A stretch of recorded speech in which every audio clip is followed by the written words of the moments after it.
You ever have one of those mornings where you just know something's about to go sideways, but you can't put your finger on it? That was me, sitting on my porch with a cup of coffee, the sun just creeping over the rooftops, birds doing their usual chirpy thing, and me thinking about absolutely nothing serious, just scrolling through emails, when I realized my internet was dead. Completely dead. And not in a glitchy, temporary kind of way, like someone had actually gone outside and yanked the line out of the ground. My first thought was, okay, maybe it's the provider, maybe there's a storm coming. But no, it was a calm, perfect, ridiculously sunny day. And then I noticed the suspicious little yellow tag flapping in the breeze next to my cable box. Property line violation. Property line violation? On my own lawn.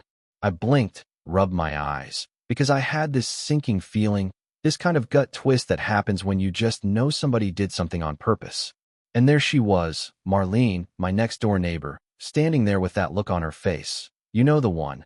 The one where people think they're just doing everyone a favor, but it's really all about control. She's always been that way, the kind of HOA president who treats our little suburban stretch like her personal kingdom, clipboard in hand, peering at everybody like she's a sheriff in some low-budget western. I swear she's walked past me 20 times over the years muttering about flower beds, fences, trash cans, and now apparently my internet, which I thought was my own business. But nope. This time, she'd apparently taken it into her own hands, literally, to enforce HOA rules, except what she'd done was trespass and sabotage. I wanted to shout. I wanted to run outside. But I also had this weird cocktail of fear and disbelief because it didn't even feel real. I mean, who cuts someone's internet cable? That's not a prank. That's not a warning. That's an act of war. Minor suburban war, but war nonetheless. And I could see her there, clipboard clutched tight, smirking, like she had just single-handedly saved the community from some invisible menace. The kind of smirk that just makes your blood boil, because you know they don't even realize they're being absurd. So I did what any rational adult would do in 2024. I grabbed my phone and started filming. I mean, evidence, right? But as I'm recording, there's this sound of tires crunching on gravel, and I swear my stomach just dropped. Because within minutes, there's this convoy of black SUVs rolling up the street, and I'm like, okay, this is definitely not normal. Windows down, a couple of guys in suits, sunglasses, the works, looking around like they just teleported from a spy movie. And I see Marlene's jaw drop. Her eyes go wide, that smug little castle owner grin wiped clean off her face. She's frozen there with her clipboard shaking in her hands, and I could see the gears turning in her head, realizing she might have underestimated just how seriously her little vendetta could escalate. Now, I'm not exaggerating when I say that this all happened in under 30 minutes from the moment I realized my internet was gone. 30 minutes. And honestly, my heart was racing. But also I couldn't stop laughing because the absurdity of it all hit me. Her cutting a cable like she's some kind of vigilante HOA hero. And now, these people who looked like they'd walked out of a Pentagon briefing were standing on her front lawn. I mean, I'm not exactly the kind of person who hangs out with secret agents on a normal Tuesday, but here we are. And the thing is, she didn't run. She didn't apologize. She just stared, kind of paralyzed, like she was waiting for the scene to resolve itself. But you could see the panic creeping in slowly, painfully, the kind that comes from realizing maybe you overstepped in a way you can't come back from. So while she's frozen, I can't help but start narrating to my phone, low voice, trying not to lose it. Yeah. Folks, this is Marlene, HOA president extraordinaire, who apparently thinks she owns more than her house, who just cut my internet for reasons known only to her and now. I think we have a special delivery from, well, let's just say some very official people. And she finally opens her mouth to say something like, I was just enforcing the rules, and I swear to God it sounded like a child caught stealing cookies, except instead of cookies, it's the lifeblood of my work-from-home life. Meanwhile, one of the guys in suit steps forward, clipboard in hand, looks at her with the kind of calm authority that makes grown adults shrink in their own skin, and says something like, "Ma'am, cutting someone's service line is a federal offense. You're going to want to stay right there while we sort this out." And at that moment, you could hear a pin drop. Even the wind seemed to hold its breath, and I swear I saw her knees buckle ever so slightly. That's when I realized, not only had she made a colossal mistake, she had absolutely no idea the magnitude of it. and the sheer theatricality of her little act was about to explode into something way bigger than she had imagined. And here's the thing. While the situation itself was surreal, the emotions were even more complicated. I wasn't just angry about losing internet. I was angry that someone could think it's okay to impose themselves like that, that someone could take a small, silly community rule and weaponize it against a neighbor. And that moment when you see that power imbalance play out in real time it's weird. You feel a mixture of triumph, because finally justice is stepping in, and anxiety, because you never know how people will react when cornered, and a strange kind of disbelief that life can be this cinematic without you even asking for it. And I think that's what makes this story stick with me, the way ordinary suburban life can just spiral into something totally unhinged in the blink of an eye. And you realize, yeah, the internet is vital, but people's egos? Way more dangerous. Anyway, I stayed on the porch, filming, narrating to my phone, trying to capture everything before it got messy or worse, because in those 30 minutes, you see a version of your neighbor you've never seen before, and it's fascinating and terrifying all at once. And while I laughed at first, okay, maybe I'm still laughing a little bit, the deeper part of me was watching, absorbing the absurdity, the injustice, the sheer theater of it all, and I realized that this morning, this quiet, sunny morning, was not going to be just another Tuesday. It was going to be one of those stories you tell for years, the kind that makes people shake their heads, laugh, and maybe rethink the whole HOA thing. So there I was, still on my porch, phone in hand, heart thudding like a drum solo, watching Marlene's expression slowly morph from smug satisfaction to something resembling pure panic. It's like watching a cartoon in real life, honestly.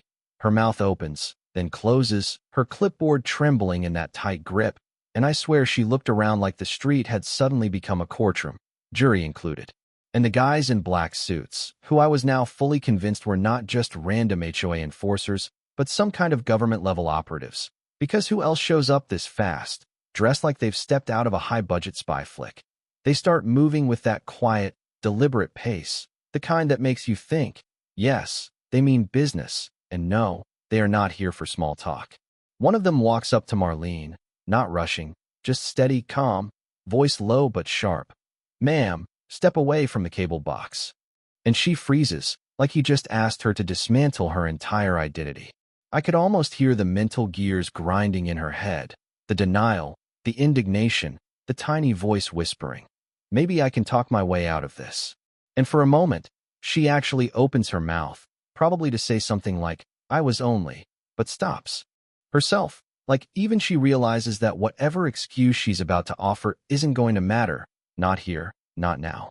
Meanwhile, I'm standing there on the porch, narrating to my phone like a sports commentator who just witnessed a miracle, whispering, "Folks, you are not going to believe this. My neighbor just cut my internet."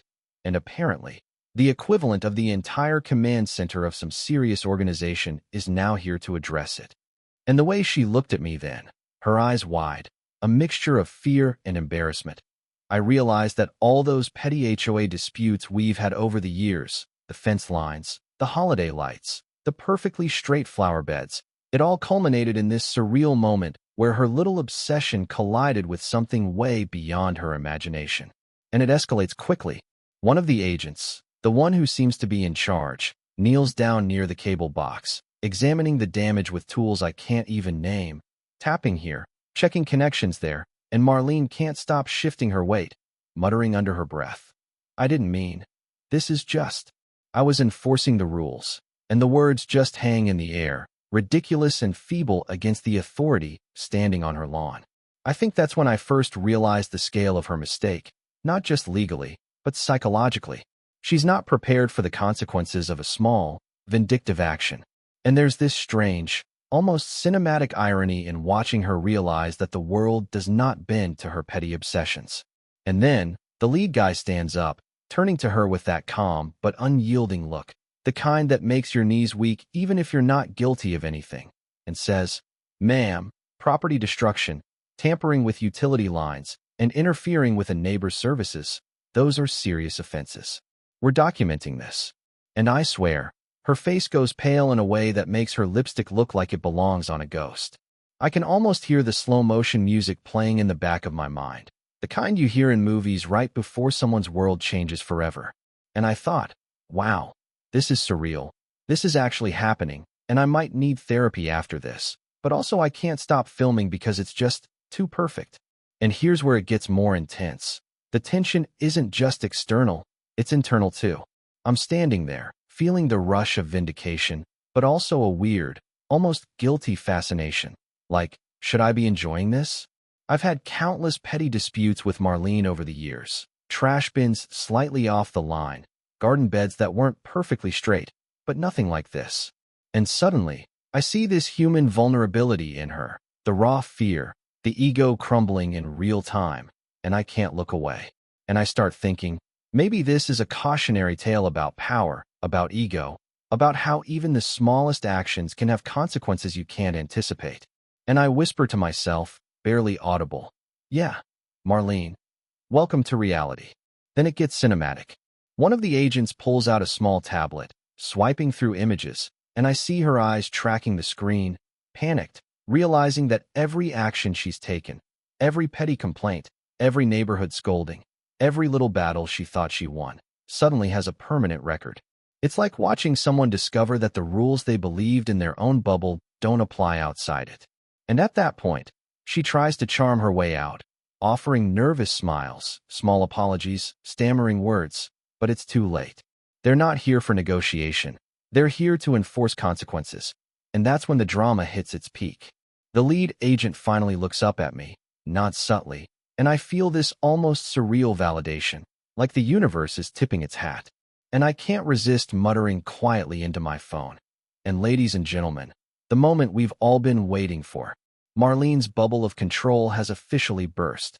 And she hears it, of course, and glares, but her glare doesn't have the bite it used to.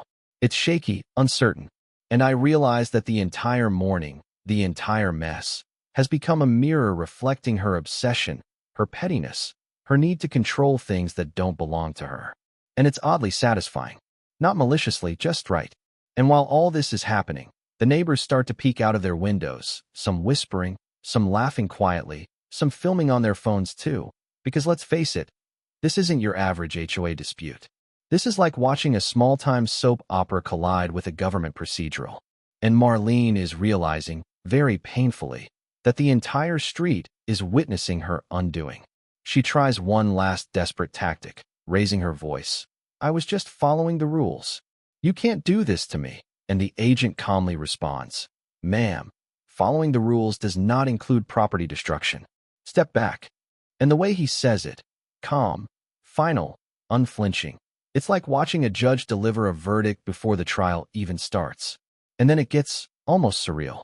One of them gently kneels, reconnects the cable, checks a few switches, and suddenly the internet flickers back on. Just like that. And I hear the familiar chime of notifications, emails, messages coming in, work updates, the digital hum of life restored. I can't stop laughing quietly into my phone because the absurdity of it all hits me. The drama, the panic, the cosmic justice of it. And yet, the world goes on, and my internet is back. And Marlene?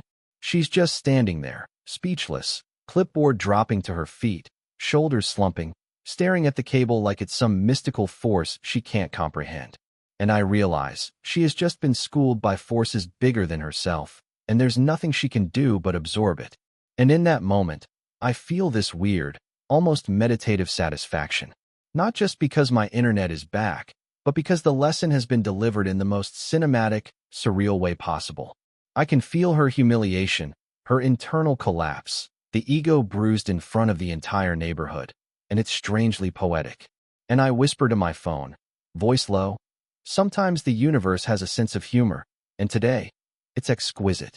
And as I watch her finally retreat inside her house, shoulders hunched, muttering to herself, I think about all the petty battles we fight, all the little rules we enforce on each other, and how quickly things can spiral out of control when ego takes the wheel. And then, just as I'm thinking the chaos is over, I catch myself noticing something. The agents aren't leaving yet. They're standing at the edge of the driveway, talking quietly, scanning the street, and I realize this isn't just about me, or Marlene, or the HOA rules. It's about setting a precedent, a warning, maybe even a performance. And the thought hits me that in a way, my quiet suburban street has just been transformed into a stage, a living lesson on the dangers of petty power and the invisible forces that can step in when someone crosses a line. And it's both thrilling and terrifying. I take a deep breath, looking at my porch, my coffee long cold, the sun higher in the sky, and I think, yeah, I'll probably tell this story for the rest of my life. Not because I'm proud, but because it's rare, almost absurd, the way everyday life can suddenly feel like a movie. And somewhere, inside, I feel a shift, not just in Marlene, but in me too. This realization that standing up, documenting the absurdity, laughing through fear and disbelief, that's a kind of courage. And I know, deep down, that this story isn't just about a cut cable or an overzealous neighbor. It's about power, ego, and the strange poetic justice that sometimes arrives in black SUVs, 30 minutes too fast, but exactly on time. By the time the agents finally start packing up, Marlene is slumped in a chair on her porch, still clutching what's left of her clipboard like. It's a lifeline. Her eyes keep darting toward me, then to the street, then back down at her hands, like she's trying to make sense of the entire morning, the way a person does when reality has punched them in the gut and left them gasping. I can hear her muttering under her breath, a combination of disbelief and regret. I didn't think it would. And I stopped myself from finishing the narration on my phone because, honestly, she's unraveling in real time. And even though part of me is still reveling in cosmic justice, another part of me can't help but feel a strange twinge of empathy. And the street is quiet now, the kind of quiet that feels heavier than any silence I've ever known. The neighbor's windows watching like a jury waiting for the verdict, and I think, yeah, this is exactly the moment where ordinary life meets consequence.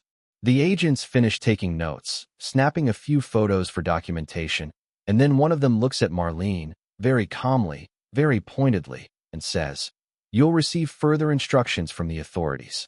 Expect this to be taken very seriously. And next time, consider the law before your ego."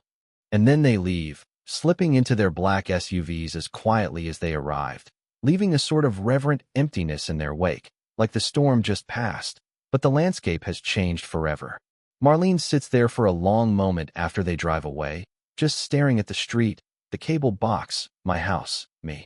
And I swear I can see the thought processes spinning in her head, the calculations, the excuses, the endless what-ifs. And the weird thing is, I'm not yelling at her. I'm not even speaking. I just sit on my porch, coffee in hand, and let the silence do the talking. And there's something profoundly satisfying in that. Not because I want her to suffer, not because I'm petty, well, maybe just a little, but because the universe handled it, served her the lesson, and all I had to do was show up and witness it. After a while, she finally speaks, voice quiet, fragile even. I guess I misjudged, and I can hear the tiniest crack in the armor she's spent years building. And I respond, slowly, keeping my voice soft but steady. Yeah, you did. And now we both know the stakes when someone decides to take things into their own hands. And I think she realizes, really realizes, that this isn't a matter of HOA rules, or flowers, or fences anymore. It's about respect, boundaries, and understanding that small actions can ripple into chaos in ways you never imagine. And I start thinking about everything that led up to this. The petty arguments over who mowed their lawn first, who parked in the wrong spot, the constant nitpicking about invisible lines, and it all seems simultaneously ridiculous and terrifying. Ridiculous because we've spent years obsessing over things that, in the grand scheme, mean nothing, and terrifying because that obsession can turn destructive if unchecked. And I realize that's what made this story feel so cinematic, so gripping. It's the human drama, the ego, the control, the misjudgment, playing out in real time, with real consequences, in front of an entire neighborhood that will never look at a yellow HOA tag the same way again. So we sit there for a moment, Marlene and I, the air between us thick but oddly calm now. And I start reflecting on my own feelings, because it's not just about her. It's about me too, about how I handled it, how I stood my ground, how I stayed composed while witnessing someone's ego crash spectacularly. And I realized that, in some strange way, this morning has changed me. It's made me more aware of the absurdity in everyday life, the unpredictable twists, The invisible forces that can turn a petty dispute into something larger than anyone could imagine. And yeah, it's made me appreciate my internet more, but also my boundaries, my patience, and the way I choose to confront absurdity when it comes knocking.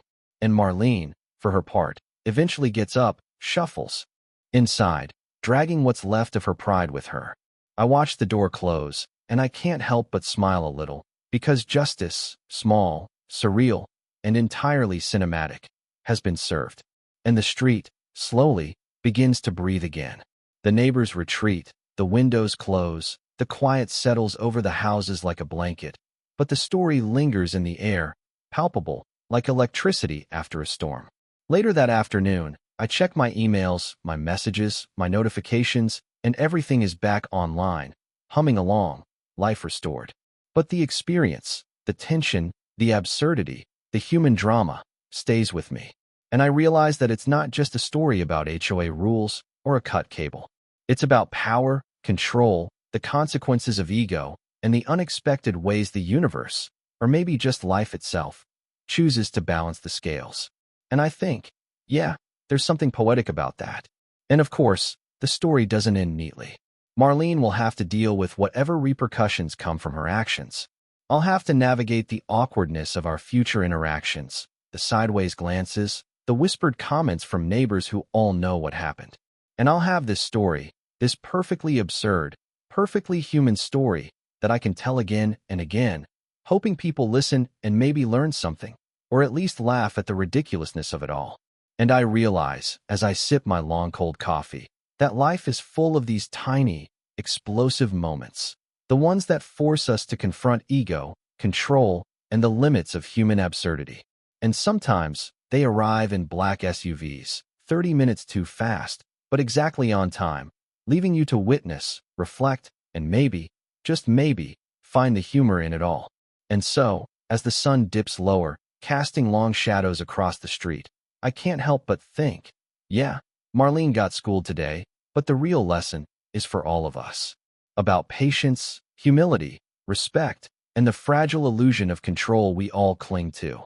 And as I set my cup down, I look at the camera, or my phone, or whoever's listening, and I say, what would you have done if this happened to you? Would you call the authorities? Would you try to reason with her? Or would you just watch? And I leave it hanging, because that's the beauty of it. The story isn't just mine. It belongs to anyone who's ever faced petty injustice, anyone who's ever had their patience tested, and anyone who's ever wondered if the world has a sense of humor. So go ahead, comment below, share your thoughts. Tell me what you think about what's right, what's fair, and what's justice in a neighborhood where egos run wild. Did Marlene deserve it? Was it overkill? Or was it the perfect reminder that boundaries exist for a reason? And sometimes, the universe has a way of making sure you remember that, in the most cinematic fashion possible. And as I finally stand, stretching, feeling the quiet settle over my little corner of the world, I smile, knowing that yes, today was surreal. Yes, it was chaotic, but it was also a reminder that life, funny, strange, infuriating, and poetic, always finds a way to keep us on our toes. And that's the story, the one that will live in my memory, in my neighborhood's whispered conversations, and in the slow, absurd legend of Marlene, the HOA queen who learned, perhaps too late, that some rules are meant to guide, not destroy, and some battles are just not worth picking. But man, what a morning.